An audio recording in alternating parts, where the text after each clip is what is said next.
कहीं हम लोग के गुरु जौहर साहब बैठे हुए हैं, गुरु थे हम लोग के। मुझे अफसोस है, मैं आता हूं कि ये जो मन है माननीय प्रधानमंत्री जी, मतवाला भोला है, ठुमक ठुमक के थिरकता है, चाहे होली हो या कोई हो। जैसे आप थिरक रहे थे और हम कपड़ा फाड़ के पटना में होली गा रहे थे।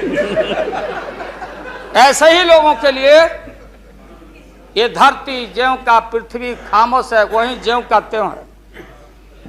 सूफी आए, संत आए, आपके सूफी संत जैसे अडवाणी जी बैठ के उपदेश पढ़ा रहे थे। आपने सोचा नहीं कि आपका सत्यानाश क्या हुआ, किसने किया ये बात। उन दिनों में सूफी आए, संत आए और भटकते इंसान को, मतवाला इंसान को, जो बहन को बहन नहीं समझता, माँ को दूसरे की माँ को माँ नहीं समझता, दूसरे के बाप को बाप नहीं करता, प्रणाम नहीं करता,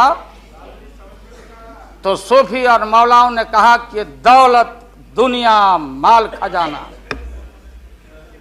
दुनिया में रह जाएगा और मुट्ठी बांध के आया बंदा हाथ पसारे।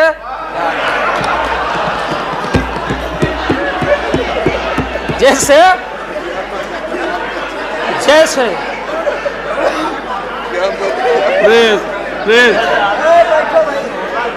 लेकिन ये जो मन है, ये जो मन है मानता नहीं।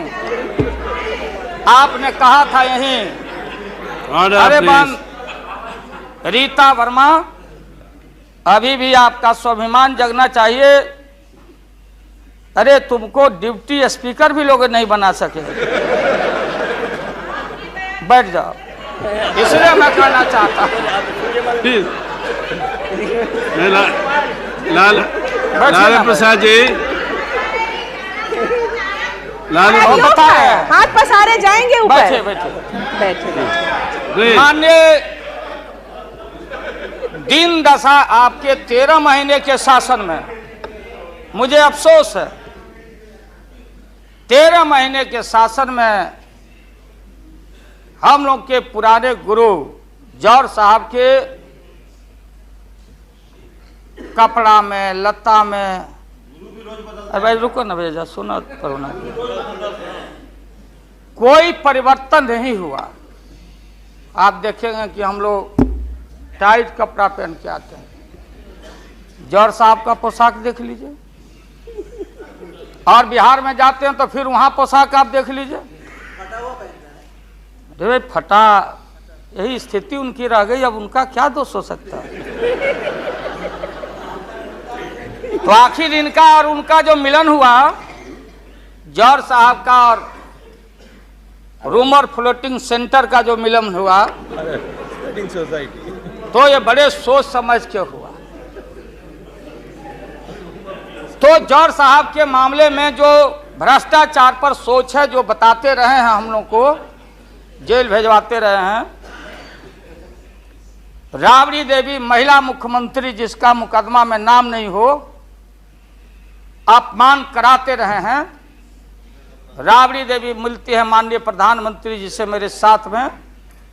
प्रधानमंत्री जी ने माना कि बहुत गलत काम हुआ,